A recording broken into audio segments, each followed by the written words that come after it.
আসসালামু আলাইকুম রহমতুল্লাহি ওবরকাতুহু। সম্মানিত দর্শক, জাতীয় নির্বাচন কবে হচ্ছে?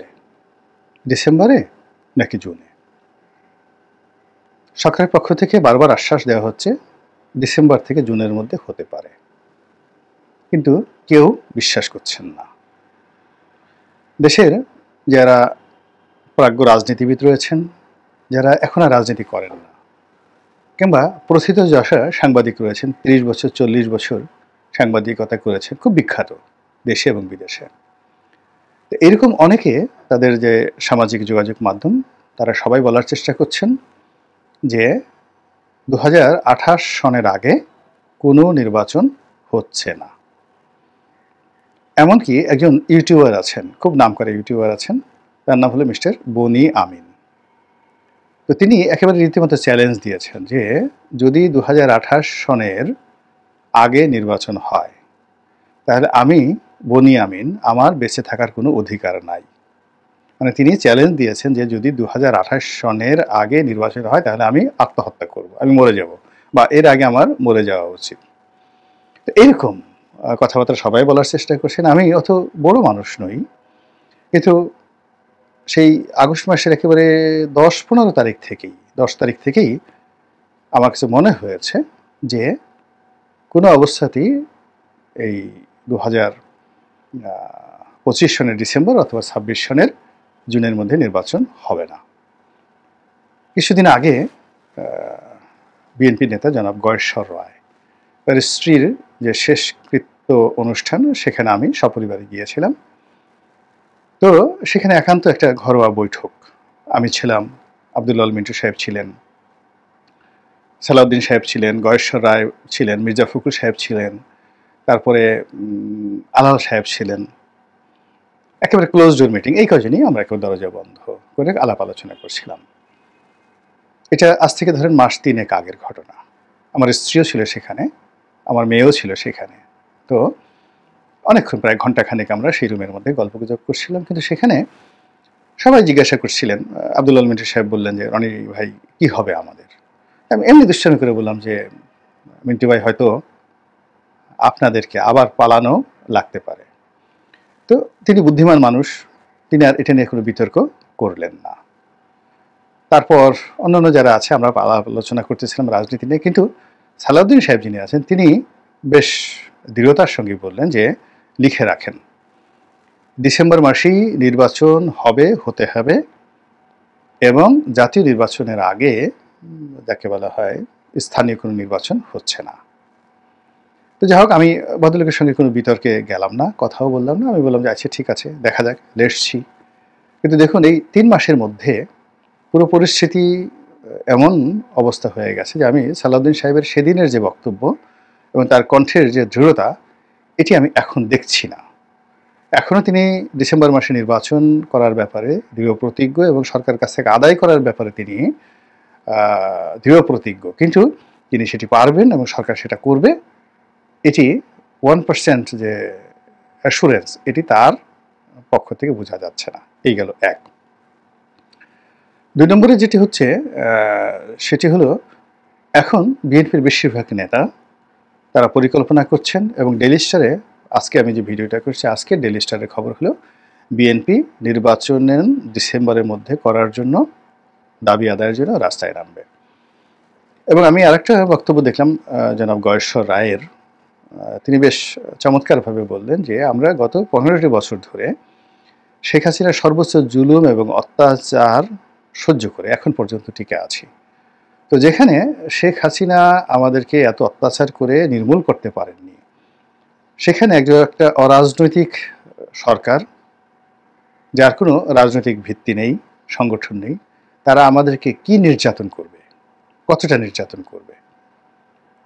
অত্যন্ত গুরুত্বপূর্ণ এবং তাৎপর্যপূর্ণ কথা। তিনি খুব প্রাজ্ঞ নেতা, এবং ইশারাই কাফি। তার এই বক্তব্যের মধ্যেই যে জিনিসটি বোঝা যায় সেটি হলো যে আমরা যদি আন্দোলনে নামি, রাজপথে নামি, দাবি আদায়ের জন্য নামি, তাহলে সরকার ক্ষমতায় থাকতে পারবে না। কিন্তু বিএনপি আসলে ইলেকশন চাচ্ছে, কিন্তু এই মুহূর্তে সরকারের যে পতন, এটা কিন্তু বিএনপি চাচ্ছে না। এটা শিওর যে বিএনপি ডিসেম্বরের মধ্যে নির্বাচন চাচ্ছে। এর কারণ হলো যদি যৌক্তিকভাবে আপনি দেখেন এর বিকল্প বিএনপির হাতে নেই। দিন যত যাচ্ছে ততই বিএনপি জটিল থেকে জটিলতর অবস্থার মধ্যে পড়ছে। বিভিন্ন এলাকাতে মারামারি কাটাকাটি হচ্ছে, অনেক বদনাম হচ্ছে, দুর্নাম হচ্ছে। আর বিএনপির এই মুহূর্তে যারা প্রতিপক্ষ রয়েছে, রাজনৈতিকভাবে প্রতিপক্ষ, তারা শক্তিশালী হচ্ছে। এমনকি আওয়ামী লীগের ফিরে আসার পথ উন্মুক্ত হচ্ছে। এবং ডক্টর মোহাম্মদ ইউনূস তিনি না চাইলেও তার সঙ্গে সাথীদের প্রলোভনে বা প্ররোচনায় তিনি আরও দীর্ঘদিন ক্ষমতায় থাকবেন, এরকম একটা পরিবেশ বা পরিস্থিতি তৈরি হয়ে গেছে। তো কাজেই এই সার্বিক অবস্থা বিচার করে, বিশ্লেষণ করে বিএনপিকে ডিসেম্বরের মধ্যে একটা নির্বাচন চাইতেই হবে। আবার সরকার যে অবস্থার মধ্যে এখন পৌঁছে গেছে, এই কারণ হলো এই সরকার এখন অবস্থা দৃষ্টি মনে হচ্ছে যে এটি কোনো সাডেন সরকার নয়। এর পেছনে বিভিন্ন মানুষের বিনিয়োগ আছে, বিভিন্ন মানুষের ডিজায়ার আছে, অনেক মানুষের দীর্ঘদিনের কর্ম রয়েছে, অনেক মানুষের প্ল্যান রয়েছে, পরিকল্পনা রয়েছে। এখানে বহু পক্ষের অংশগ্রহণ আছে, বহু পক্ষের হাত আছে, বহু পক্ষের যাকে বলা হয় এখানে বিনিয়োগ রয়েছে। এমন ধরুন হঠাৎ করে আপনি একজন উপদেষ্টা হয়ে গেলেন, আমি নাম বললাম না, যার সঙ্গে ডক্টর মোহাম্মদ ইউনূসের কখনো পরিচয় ছিল না, কিন্তু হয়ে গেছেন। নিঃসন্দেহে এখানে তৃতীয় পক্ষ, চতুর্থ পক্ষ, পঞ্চম পক্ষ এখানে কাজ করেছে। কোনো একজন বিশেষ সহকারী হয়ে গেছেন যার সঙ্গে ডক্টর ইউনূসের কোনো সম্পর্ক ছিল না, কিন্তু হয়ে গেছেন। তার সঙ্গে এরকম বিভিন্ন পক্ষের যোগাযোগ আছে। তাহলে এই সরকারের যে নিয়োগগুলো হয়েছে এই সময়টাতে, রাষ্ট্রদূত থেকে শুরু করে সচিব, তারপরে অন্যান্য সাংবিধানিক পদ থেকে শুরু করে আরও অনেক জায়গাতে এর সঙ্গে অনেক কিছু জড়িত, লেনদেন জড়িত, প্রভাব জড়িত, প্রতিপত্তি জড়িত, ব্যক্তি স্বার্থ জড়িত, আরও অনেক কিছু। এই সকল স্বার্থকে অস্বীকার করে ডক্টর মোহাম্মদ ইউনূস যদি এককভাবে চানও ডিসেম্বর মাসে নির্বাচন দেবেন, এটা তিনি পারবেন না। তাকে তার লোকদের, প্রিয়জনদের, আপনজনদের কথা শুনতে হবে। ২ নম্বর হলো যে তার মধ্যে এখন সেফ রিটার্ন বা সেফ এক্সিট, এই আতঙ্কটা কাজ করছে। তিনি কি আসলে বেরোতে পারবেন? তিনি কি আসলে নিরাপদে যেতে পারবেন? তিনি কি আসলে ক্ষমতা হারানোর পর বাংলাদেশে থাকতে পারবেন? তার ব্যবসা বাণিজ্যগুলো কি থাকবে? অথবা তিনি যদি বাংলাদেশ ছেড়ে অন্য কোনো দেশে গিয়ে তাকে থাকতে হয়, মঈনুদ্দিনের মতো, ফখরুদ্দিনের মতো, আমেরিকা বা ইউরোপ তাকে কি আশ্রয় দেবে? সিঙ্গাপুর কিংবা দুবাই কি তাকে আশ্রয় দেবে? তার লোকজনের কি হবে? এই কথাগুলো কিন্তু চলে আসছে। কারণ হলো আমাদের দেশে এই মুহূর্তে দুটো উদাহরণ, অর্থাৎ বিএনপি যদি ধরুন, তাহলে দেখবেন যে বিএনপির যারা লোকজন তারা লন্ডন, আমেরিকা, দুবাই এখানে যেভাবে নিজেদেরকে, এবং ব্যাংকক যেভাবে নিজেদেরকে সেটেল করে ফেলেছে। একইভাবে আওয়ামী লীগ তারা ভারতকে কেন্দ্র করে যেভাবে আমেরিকা, ভারত, সংযুক্ত আরব আমিরাত, মক্কা, মদিনা, সিঙ্গাপুর, থাইল্যান্ড সব জায়গাতে নিজেদেরকে যেভাবে প্রতিষ্ঠিত করে ফেলেছে, ডক্টর মোহাম্মদ ইউনূসের সঙ্গে এই মুহূর্তে অন্তত হাজার খানিক লোক সম্পৃক্ত হয়েছেন। তারা কোথায় আশ্রয় নেবেন?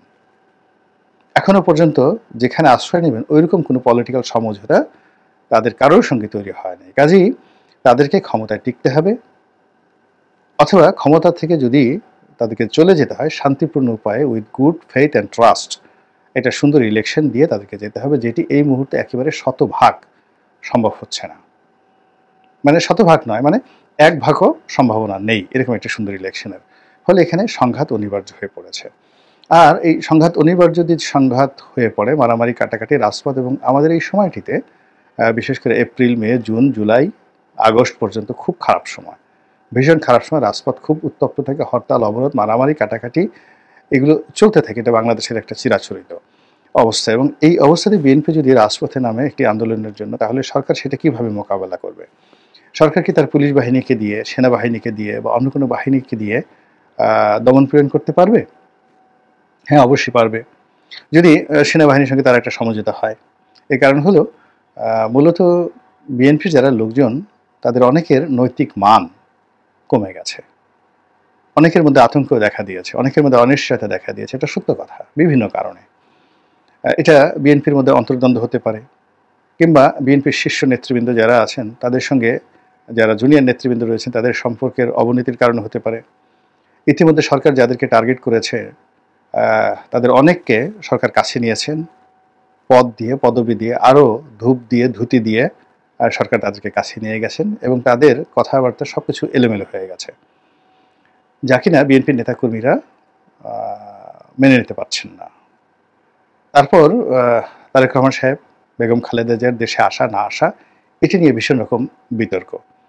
এর বাইরে অন্য যে সমস্যাগুলো দেখা দিচ্ছে, সেই সমস্যাটা হলো যে ডক্টর মোহাম্মদ ইউনূস তিনি সম্ভবত একটি রাজনৈতিক স্বপ্ন দেখছেন, রাজনৈতিক ক্যারিয়ার তৈরি করার চেষ্টা করছেন এবং দীর্ঘমেয়াদে যদি তাকে থাকতে হয় এই জন্য তিনি যথাসম্ভব ছুটোছুটি করছেন, বন্ধু তৈরি করার চেষ্টা করছেন আন্তর্জাতিক অঙ্গনে। আর এসব কারণে নির্বাচন পিছিয়ে যাওয়াটা বা 2026 থেকে 27 থেকে একেবারে 28 পর্যন্ত, 28শে ডিসেম্বর পর্যন্ত চলে যেতে পারে, এরকম আশঙ্কা যেভাবে দেখা দিয়েছে। একই সঙ্গে অনেকগুলো অনিশ্চয়তা।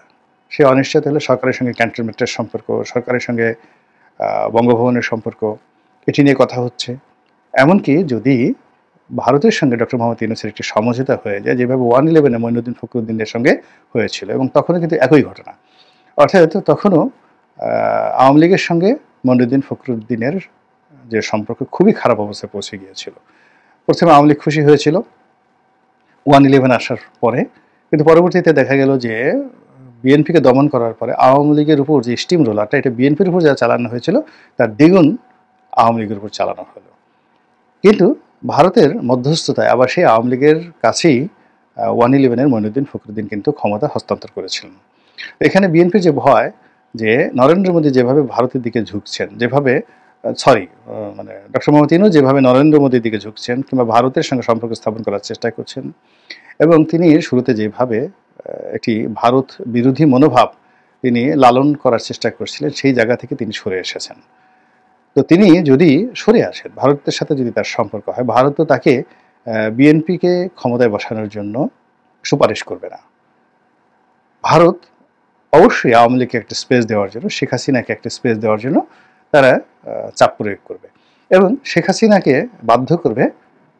মঈনুদ্দিন ফখরুদ্দিনকে যেভাবে একটা সেফ এক্সিট দেওয়া হয়েছিল, এভাবে ডক্টর মোহাম্মদ ইউনূস সাহেবকে একটা সেফ এক্সিট দেওয়ার চেষ্টা করা হবে এবং দেওয়া হবে। এবং এই সমঝোতাটা যদি হয়ে যায়, তাহলে সেক্ষেত্রে আবার যদি আওয়ামী লীগ ক্ষমতায় আসে, তাহলে বিএনপির পার্মানেন্টলি কপাল পড়বে। এর কারণ হলো ইতিমধ্যে রাজনীতির যে চাণক্য নীতি, সেই চাণক্য নীতি প্রয়োগ করে তৃণমূল পর্যায়ে বিএনপির সঙ্গে আওয়ামী লীগের যে সংঘাত, সেই সংঘাত এমন পর্যায়ে নিয়ে যাওয়া হয়েছে যেটি ইতিহাসের সবচেয়ে জটিল পরিস্থিতি তৈরি করেছে। প্রথম ঘটনা হলো অনেক আওয়ামী লীগের নেতাকর্মীদের ধনসম্পদ, ব্যবসা বাণিজ্য যেভাবে বিএনপির লোকজন তদারক করছে, এটা একটা সমীকরণ। আরেকটা হলো অনেক আওয়ামী লীগের নেতাকর্মীদের বিরুদ্ধে মামলা দেওয়া, গায়েবী মামলা দেওয়া, যা কিছু করা, এই কাজটি বিএনপি করেছে। ফলে বিএনপি মারামারি লাগবে, আওয়ামী লীগ দূর থেকে তালি দেবে, এই অবস্থা। দ্বিতীয়ত, কোর্ট কাছারি, অফিস আদালতে বিএনপির যারা লোকজন রয়েছেন তারা এমন অ্যারোগেন্সি দেখিয়েছেন বা এখনও দেখাচ্ছেন, যেটা আওয়ামী লীগ আসলে কখনো সেটা দেখায়নি। আওয়ামী লীগের নেতাকর্মীদেরকে লাঠিগুঁতো মারা, আওয়ামী লীগের আইনজীবীদেরকে চর থাপ্পড় মারা, তাদেরকে কোর্ট কাছারিতে যেতে না দেওয়া, এই সংস্কৃতি বাংলাদেশে পাকিস্তান আমলেও হয়নি, এটি এই সময়টাতে হয়েছে। তো কাজেই যদি ভারতের মধ্যস্থতায় ডক্টর মোহাম্মদ ইউনূসকে একটা সেফ এক্সিট দিয়ে সামনে একটা নির্বাচন আসে, এবং সেই নির্বাচনে এখন যে পরিবেশ হয়েছে, একটা ফেয়ার ইলেকশন দিলে আওয়ামী লীগ 200-র চেয়ে বেশি সিট পেয়ে যাবে, তখন বিএনপির অবস্থা কী হবে? এটা বিএনপি বুঝতে পারার কারণেই বিএনপি সেই সুযোগটি ভারতকে দিতে চাচ্ছে না, সেই সুযোগটি ডক্টর ইউনূসকে দিতে চাচ্ছে না, এমনকি আওয়ামী লীগকে দিতে চাচ্ছে না। এজন্য তারা ডিসেম্বরের মধ্যেই নির্বাচন অনুষ্ঠানের জন্য প্রাণপণ তারা চেষ্টা করবে।